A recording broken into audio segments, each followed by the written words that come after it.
may I say from the onset that game is on. Yes. Game is on.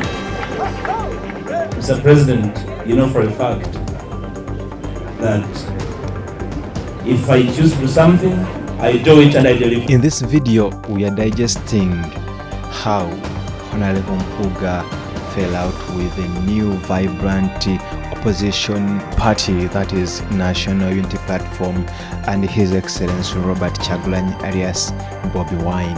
Those members of parliament, especially those that were not necessarily part of the DP bloc, that joined the National Unity Platform, therefore leading the way in parliament.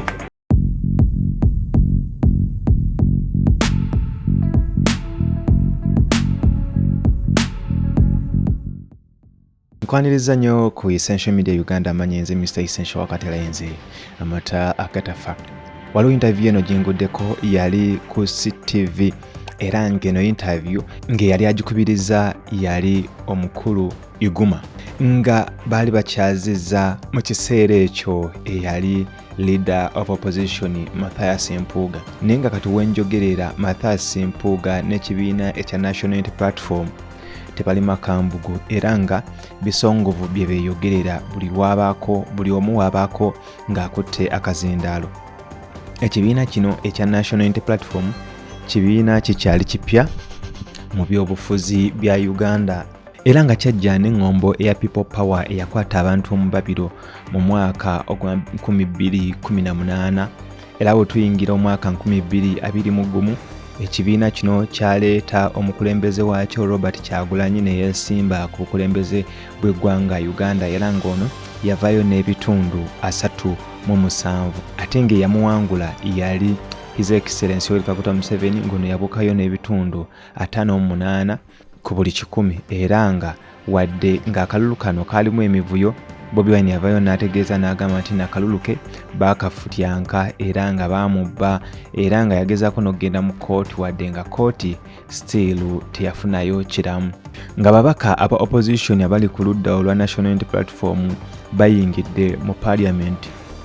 Omu ku bo ono nga ye Mathias Mpuuga yali ava mu kibiina ekya Democratic Party naye nga baali bamaze okwekutula ku kibiina kino era nga bataddewo ekibiina kye bayita DP block ate era nga baali beegasse wamu n'ekibiina ekya Ssuubi. Kale eno baalangirira nga tugenda mu kulonda ne bategeeza nga bwe beegasse ku kibiina ekya National Unity Platform era Mathias Mpuuga yalondebwa okuba Vice President mu Buganda w'ekibiina ekya National Unity Platform ate era n'aweebwa n'obwa Leader of Opposition.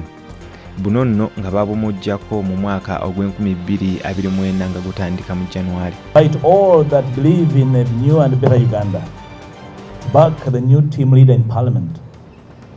Back him up and do not undermine him. Advise him, do not backstab him. Work with him, do not downplay his energy, sacrifice and effort. To my new team leader, you have my back. Honorable Mathias Mpuuga has been in politics for quite a bit of time. This is his third term in Parliament. It's my first time in Parliament, so I have every reason to keep consulting him and the other colleagues on how we ought to do the work that we ought to do. To give you my commitment.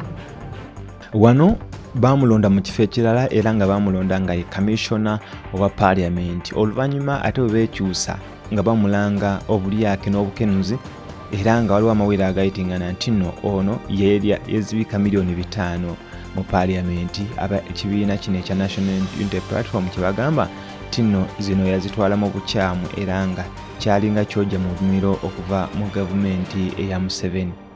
Kale okuva olwo abantu bano tebali makambugo naye njagala tutunuulire ensonga lwaki abantu bano ekibiina ekya National Unity Platform ne Mathias Mpuuga saako n'ababaka abalala ba falling out. Ffenna tuyinza okulowooza nti nno abantu bano nti just miliyoni 5 ze zaayawula ekibiina ekya National Unity Platform saako ne Mathias Mpuuga. But when you dig deeper, you'll find other factors that led to the split and fallout of Mr. Mpuuga and Bobi Wine and the International Unity Platform. So in the summary of this video, the host Iguma Gabriel welcomes viewers to the debate, highlighting the public interest in discussing human rights issues, particularly torture. The definition of torture is presented, emphasizing that it involves international infliction of severe pain and suffering, either physically or mentally. The government denies that torture is a policy, with the president stating that evidence obtained through torture is inadmissible in court. Concerns are raised about the government's accountability regarding missing persons and the lack of action from officials, including the Minister of Security. Then the debate calls for solution from the government, with opposition leaders expressing frustration over the ongoing human rights violation and the need for effective response. Yes, the practice shows, but let me now go into the realm of saying government in its philosophical and policy standing is against torture. Right from NRA days of the Bush, I've been fairly long enough in NRA. I was a Kadogo in NRA. I know it well, that torture was not a policy, and it is not. So even when NRA metastasized on the 10th of October 1995 to UPDF, it continues the same. Now, I like to put a few things that shows that the commitment was there. One, the constitutional provision, Article 44, provides a non-derogatable rights. In other words, these are rights that under no circumstance can you move away. What are those? Slavery. Never can anybody make somebody slave, including Museveni cannot make to Musime or pay or queer a slave.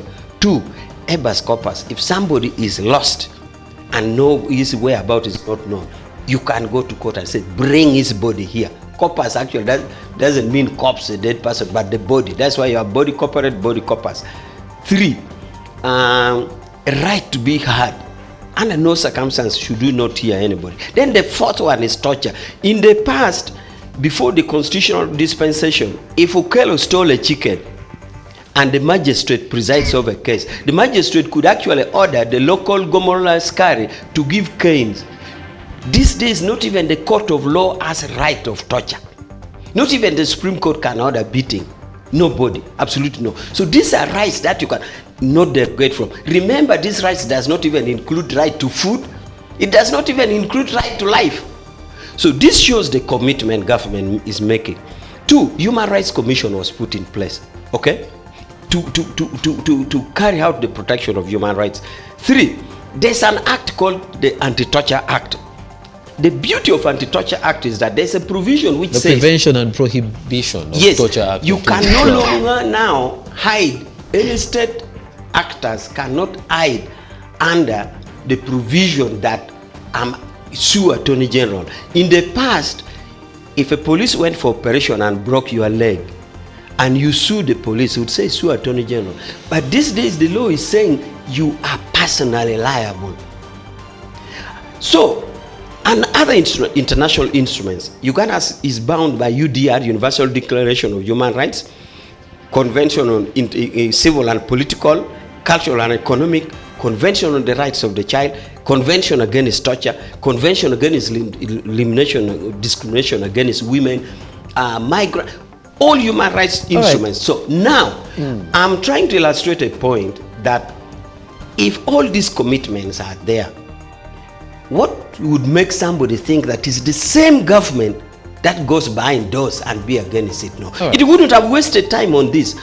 And again, if you're assessing a government, you don't assess on individual occurrence. You assess government on measures in place, policies in place, laws in place. Regardless of whether these policies are followed or not. No, but this policy should be detailed enough to accommodate monitoring and evaluation. It must be holistic enough. All right. It must be holistic enough. All right, let's hear from Honorable Mpuuga, his initial thoughts, and considering that he's had the benefit of listening to, your initial thoughts on the issue, and, stating why the government should not, be judged this harshly in relation to what's going on in the country as far as torture and observance of human rights is concerned. Honorable Mpuuga? Gabriel, initially, I would like to appreciate you for inviting me. My very first time, I made an appearance. Yes, it is, and we're glad that grand program. Yes, and CTV in particular. I would like to congratulate you for joining the media airwaves to share our views with the public. I would also like to welcome my brother, Major Wichi. I've known and heard about him for some time, since my university days as a young Democrat. I've had him active back and forth. So it's a great honor to share the same platform and pick his novel views on the issues that are trending in the country. That said,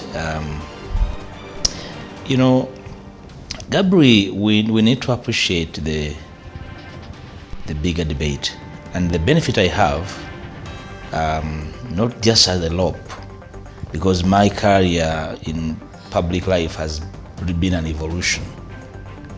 As young as 19, when I first joined university for my first degree, I was an activist, and I can enumerate to you acts of torture against political activists as early as the 1990s.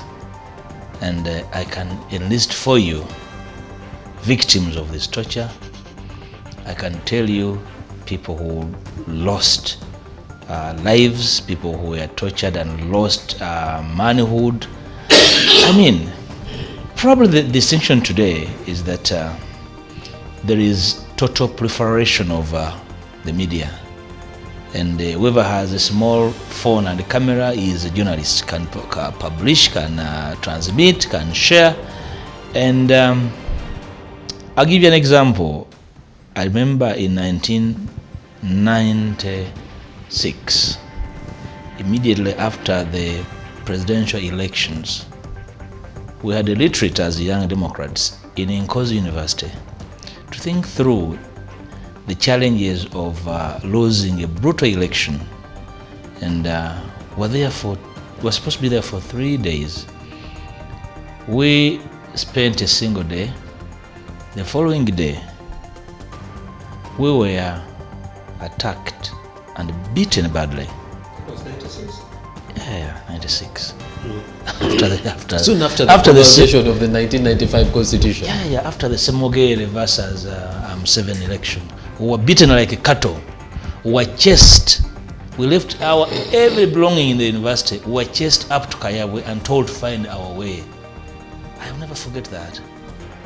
We were brutalized people. Did you establish who chased and brutalized you? I know that was a group then, led by may he rest in peace, Major Mayombo. Then was a major. We were terrorized, we were beaten, people had their lips broken. Life went on. But that continued through. We had an episode in Tororo, we had one in Imbarara, same people, same man of beating. That was 96. Do you want me to share the aftermath of 201 elections, 206? So this has been with us. And because it never received the kind of publicity it received today, it became a culture. And because it became a culture, now people who do get out with it, get promoted, they became so wealthy, and because they were doing this and they thought they were deepening the state. And for me, Gabriel, that is the narrow debate. The bigger debate for me, at which I want to really share a platform with my brother, is who is in charge? I mean, who is in charge? Because it's not the first time that torture is being reported. You were a senior journalist and a lawyer. Do you recollect the Kawesa torture victims? The suspects, the Kawesa suspects? Do you remember the episodes of Narufenya?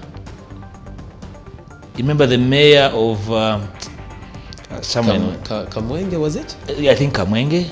Remember those episodes? So there's nothing new. It's become a culture. And the question of the day, what happened to the spirit of the country? And who is in charge? And I think what we need to dissect as interested parties, political, civic, whatever you want to call it, including cultural leaders, probably including witch doctors, that is it that the deep state usurped the powers of the public state? Okay? Because when powers of the public state are usurped, because he's been discussing eloquently the role of the public state. He's explaining the laws. We have very superb laws on anti-torture legislations and international conventions to which we subscribe. And we are very quick to append signature and domesticate. Now, if you have all those, and you have episodes of torture dating years, generations, dating decades, so how did we allow this to evolve? Right. To the extent that it no longer sends a chill down anybody's spine until it became so unbearable, and probably until people more known, were affected, and that the international community has joined the fray to condemn. So the debate should be now who takes responsibility. And that's what I said, that if you're the president and the commander-in-chief, do not join Major Wichi in lamentation. Your space is action. Your space is to command, to order. Has that taken place? I'm very sure today you followed the statement by the Minister of Information. I happened to be at the media center as he delivered that statement. Pathetic. Some interesting thoughts around what the opposition is doing, but okay, hopefully we will very get to pathetic. that. I wish you share it. You give space for that to assess what is said.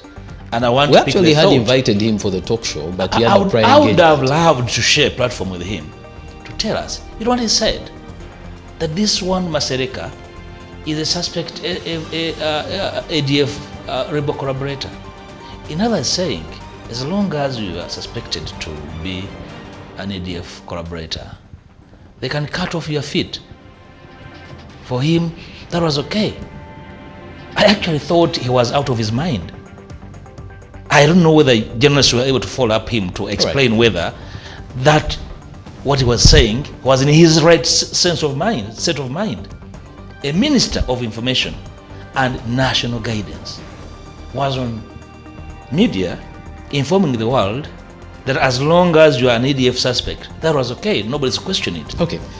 So who is in charge is the question. All right, we're going to come to the question of who is in charge, but that point where you've left off, and part of what has made, the conversation on torture come to the fore again are these two individuals, Masereka, who is a member of the National Unity Platform.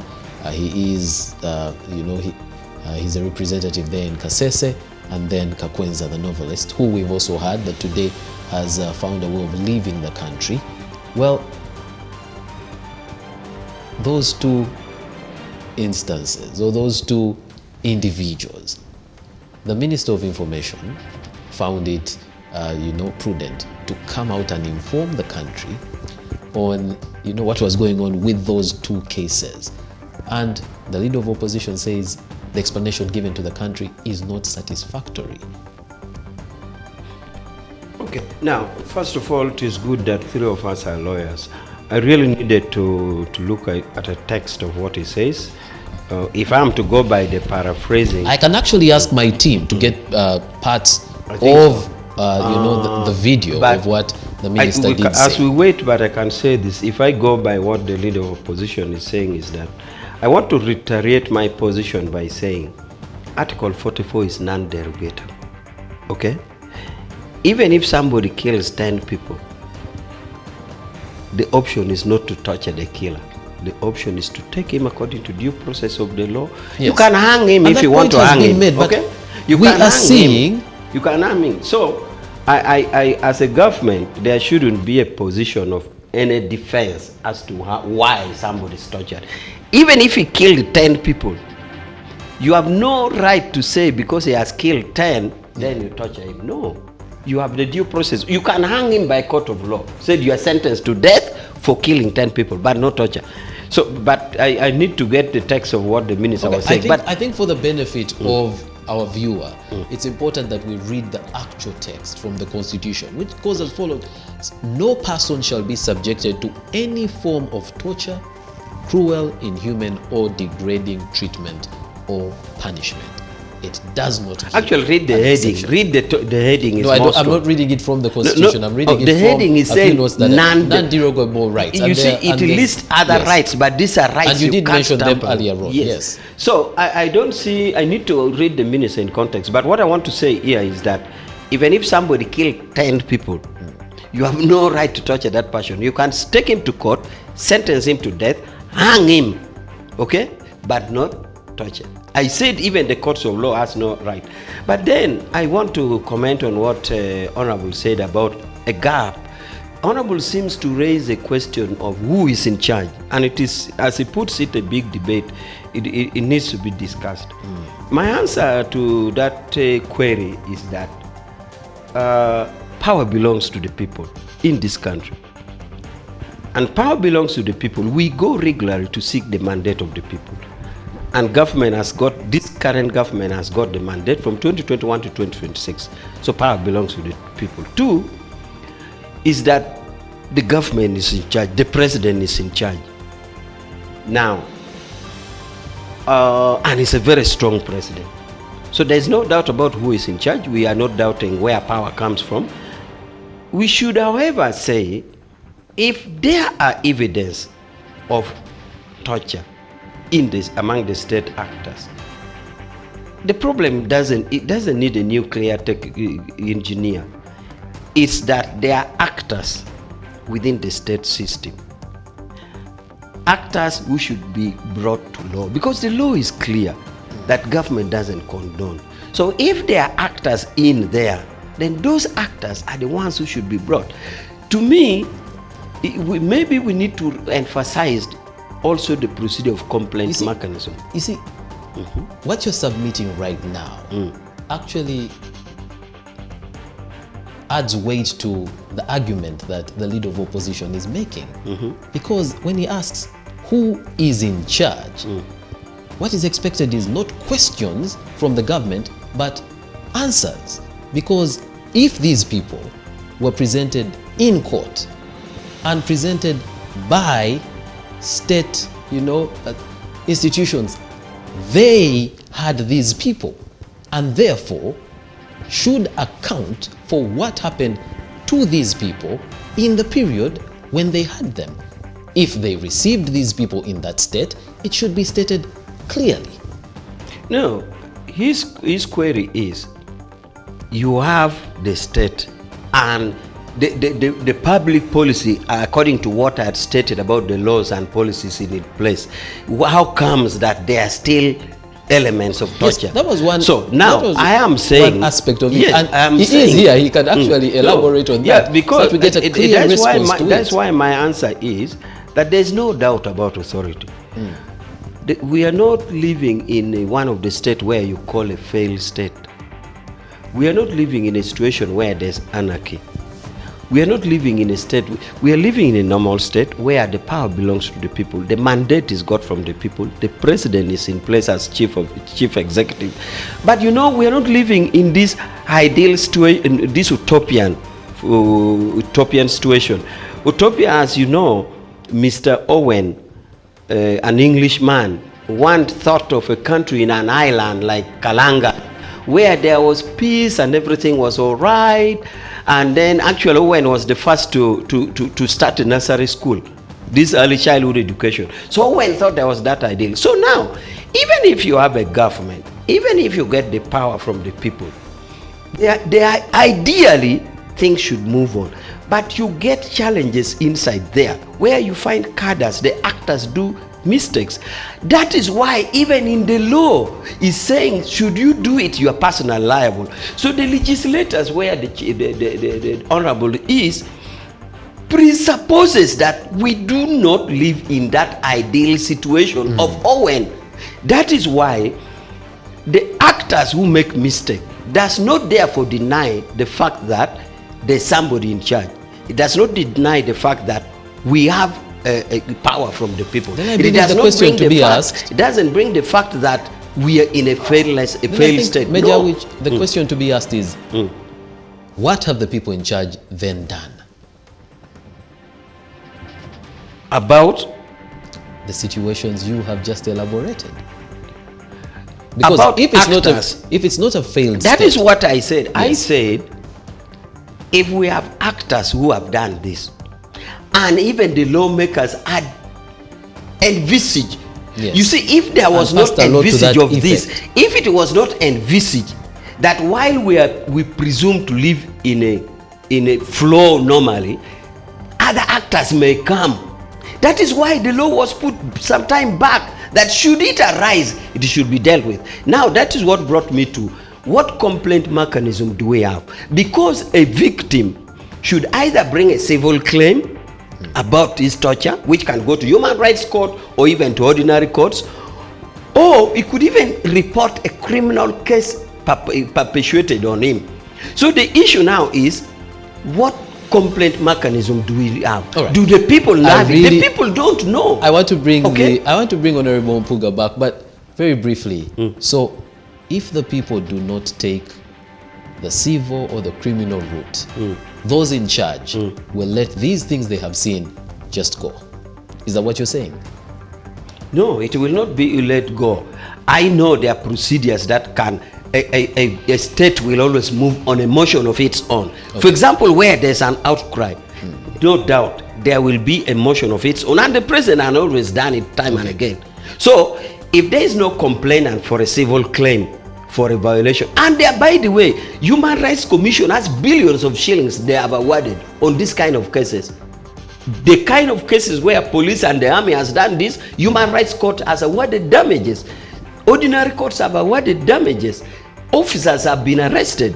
So similarly, in a case like this, if the victims doesn't raise a complaint for either civil or criminal, of course at an appropriate time, the state will move on a motion of its own to find out. All right. Honorable Mpuuga, Well, I'm at pains trying to find ways of coming to terms with my brother and his position.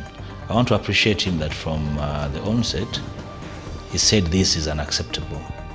And I want to invite him to keep that tone. And when I raised the question that who is in charge, my intention is that we do not even expect anybody to ask victims to run around looking for their tormentors.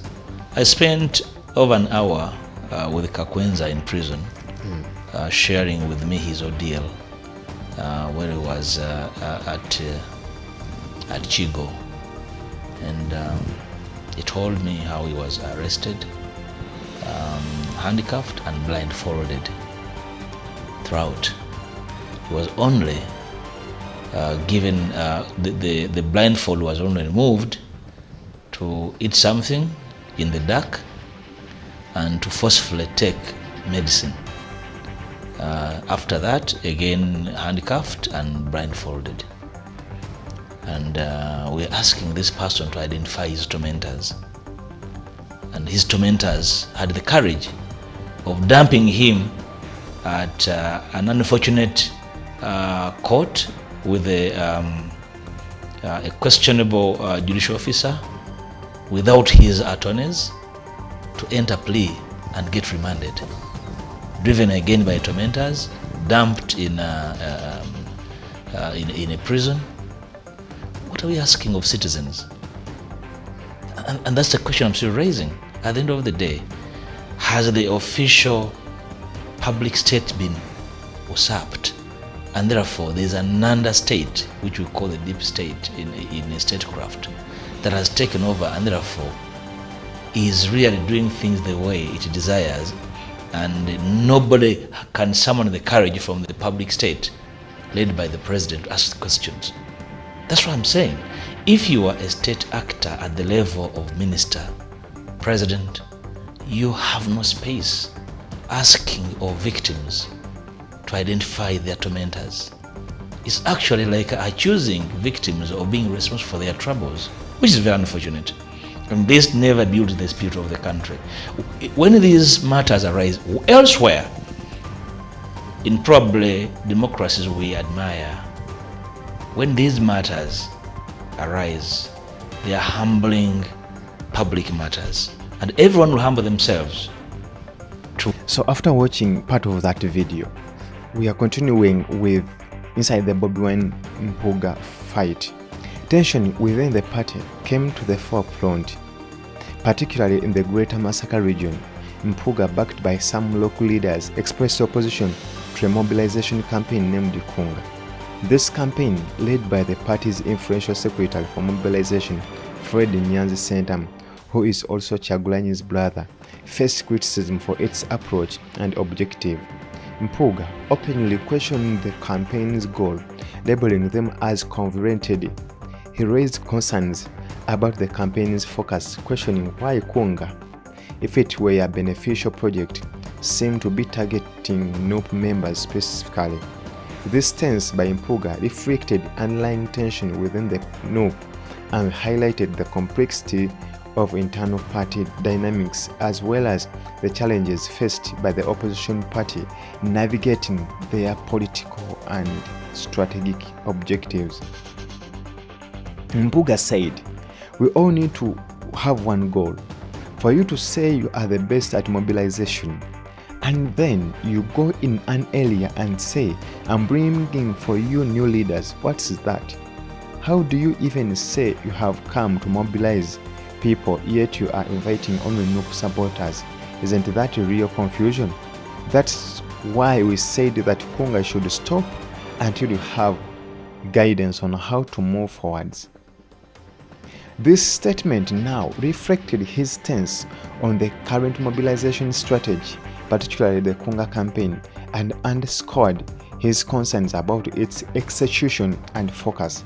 However, Mpuuga's ouster as the leader of opposition tied deeper issue with the party, that is National Unity Platform. Sources close to Robert Chagulanyi, granted anonymity, revealed that Mpuuga, during his tenure as leader of opposition, allegedly failed to support party's mobilization effort in the Greater Masaka area.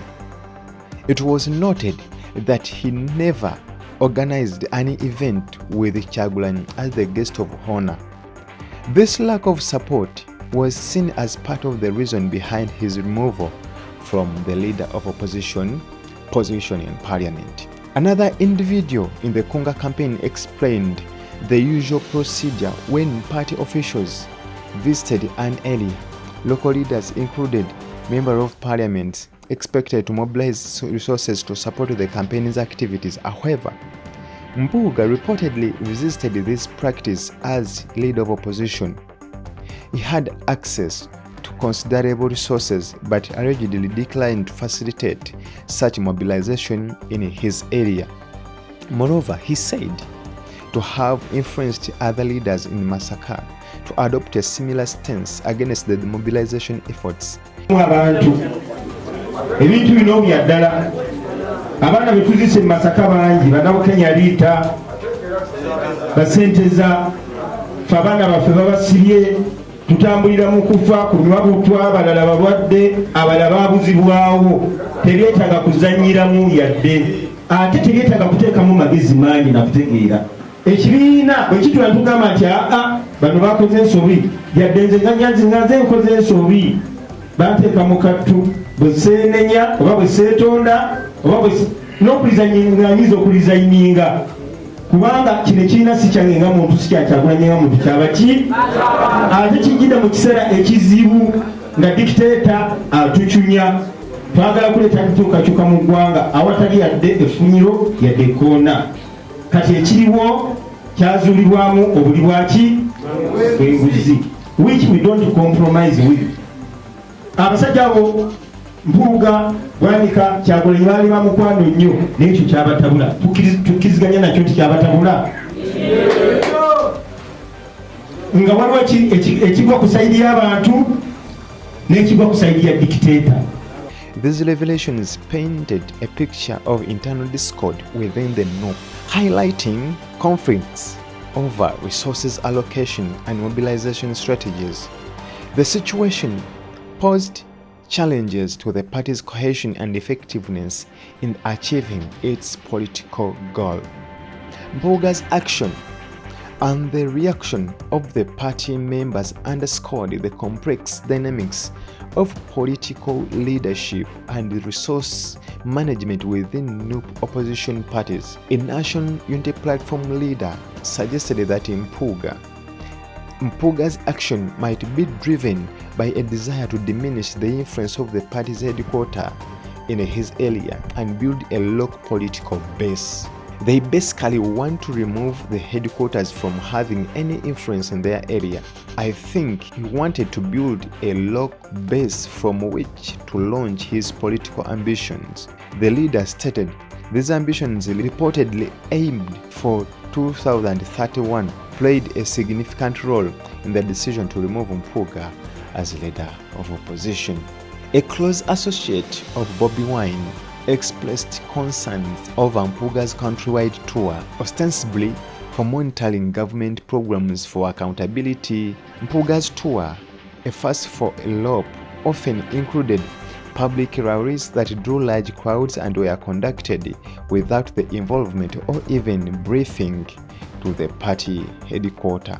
This approach was seen by Kyagulanyi as an act of insubordination and an attempt by Mpuuga to create a political coalition to support his potential presidential aspirations. The relationship between Kyagulanyi and Mpuuga appeared to have been further strained by Mpuuga's perceived ingratitude. He said he was ungrateful. The guy appointed him leader of opposition and he decided to use the position to undermine him. Kyagulanyi said he was determined to put an end to this ungratefulness by dropping him as leader of opposition, even when he got resistance from many quarters, revealed some source close to Kyagulanyi. This narrative indicates a complex interplay of internal party dynamics, individual political ambitions, and perception of loyalty and authority within the NUP, as it became evident that Mpuuga was at risk of being removed from his position as the leader of opposition. He reportedly initiated effort to mobilize support across various quarters, including former allies in the Democratic Party and the Subi 2011 pressure group forestall his dismissal. An MP close to Mpuuga shared that this mobilization aimed at getting these allies to reject any new appointment in a bid to make it difficult for Robert Kyagulanyi to restructure the parliamentary leadership. They said, "We should decline the appointment to make it hard for him," that is Kyagulanyi, to constitute parliamentary leadership. However, this strategy flattered when some, including Mpuuga himself, accepted new role such as parliamentary commissioner, thus weakening the boycott. There are indications that Mpuuga may be using his new position as a commissioner to further his political interest and potentially undermine the new leader of opposition, that is Joel Ssenyonyi.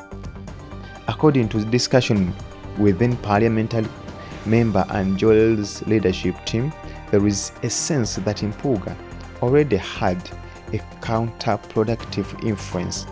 One MP noted, "Joel hasn't been able to hire anybody to work for him. Of the people Mpuuga brought were confirmed as permanent employees of parliament." Now, this situation occurred before Ssenyonyi's appointment, but it is believed that political consideration played a role given the long-standing belief that Mpuuga would not be reappointed. Additionally, there are perceptions that Ssenyonyi was appointed to fight Anita Aneti among the Speaker of Parliament. Of course, she is also ready for the fight within them, and all this placed right in the hands of Mpuuga, as MP commented. The second issue, so they can be, you can rule on them together, Right Honorable Speaker. Right Honorable Speaker, last week something bothered me in this house. One of our colleagues, the Honorable Sechikubo, stood to raise concerns about how commissioners sat in a meeting, shared money among themselves, and how money is used in this institution. And you, Right Honorable Speaker, referred to his submission as nonsense. I found that wrong. I found that unparliamentary, Right Honorable Speaker. And with due respect, I would like to urge you whereas you found it to wrong, apologize and withdraw that statement, Right Honorable whereas you Speaker. found it wrong, whereas you found it wrong, there is something that is pending that is supposed to be that should be answered first. Where Honorable Kazo also made an allegation. If you want me to apologize to you, I know you're a very big person. You're a leader of opposition. I am sorry to you, the leader of opposition. Thank you, Right Honorable Speaker. Actually, the apology wasn't just for me, but to the whole House, because, allow me to finish this in a minute. No, I am apologizing to the leader of opposition. The House does not fault me for anything. Thank you, Right Honorable Speaker. Does the House fault me? Thank you, Right Honorable Speaker, for that apology. You see, a few weeks ago, the Honorable Wakaima Msoke... Honorable members, please listen. Let the law talk. Yes, Right Honorable Speaker, as I was saying, a few weeks ago, the Honorable Wakaima Msoke from Nansana did make a comment at the back, off record. He was responding to somebody who said, made some remarks, and then he said, that's nonsensical. He was off record. And Right Honorable Speaker, you ordered him to apologize and withdraw the remarks, even when they were not on record. So my concern was that your submission of nonsense in reference to Honorable Sechikubo was on the Hansard, and it does not make us look good. In fact, I had expected that at the end of that session, perhaps you would address that matter, apologize and withdraw, and that's why I'm raising it now as a very serious concern, because people out there do watch us. They expect us to operate with decorum, but also, Right Honorable Speaker, as you keep reminding us, we have got to operate with decorum. So I was only imploring you to lead by example. Thank you, Right Honorable Speaker. Thank you, Leader of Opposition, Mr. Sir. I am sorry. Can we hear from the traders? Minister of Trade. People put that office in that place. They are headed by Katuga, who leads Kunga in Masaka. We have been complaining that this group, they already joined the movement, and their work and purpose they are for the movement. Yesterday, the entire country now has got to understand what we are talking about, that these people, they are not of the opposition, they are for the movement. Councillor Katerega Ali, we have been complaining, and we complain to the headquarters that whatever he does, it is for the movement. He had interfaces with several councillors, with the Minister of Presidency when she came to Masaka. They asked also for jobs. We have that information. In his third term as MP, Mpuuga reportedly saw the current situation as an opportunity to reorganize. A close associate Mpuuga shared his perspective. He said, "We need to reorganize our forces because for now we have no leadership, not only in NUP but in the opposition generally. That as the NRM gets ready to front Museveni's son, Kainerugaba, the largest opposition party is preoccupied with the small fantasies of its top leaders."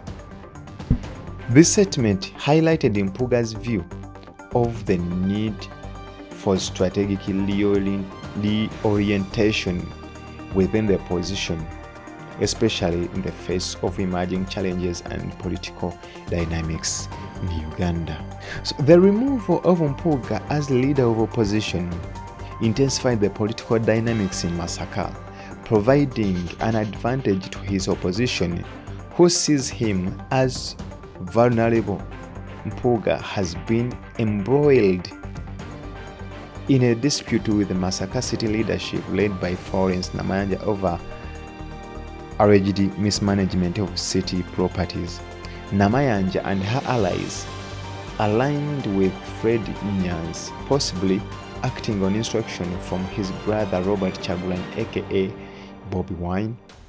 The Nyanzes have long sought to establish a foothold in Masaka, but has constantly encountered resistance from Mpuuga.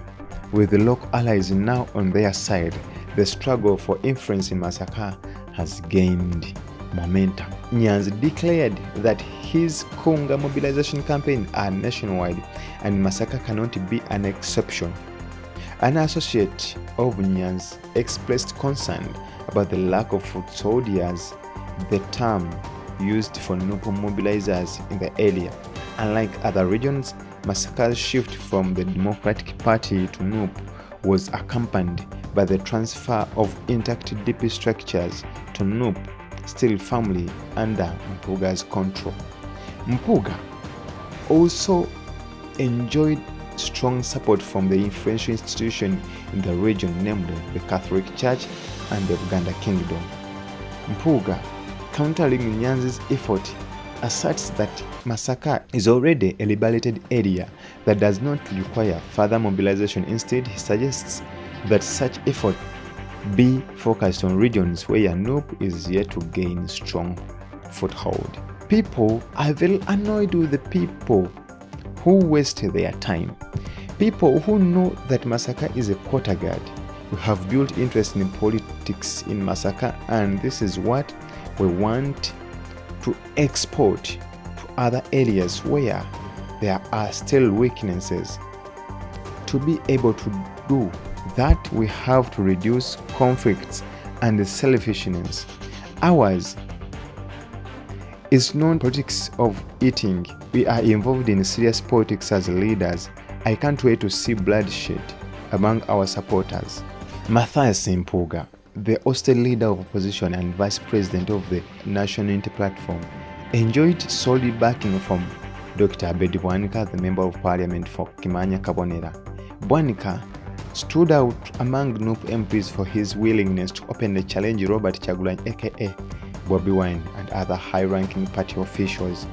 He has been a vocal supporter of Mpuuga, pledging to confront anyone who opposes them. The recent demotion of Mpuuga from the lead of opposition role, replaced by a less experienced member deemed more manageable by the party headquarters, has accentuated these rifts. The former DP faction, realizing their significant contribution to NUP's current political visibility and influence, expects greater respect from the party's central leadership.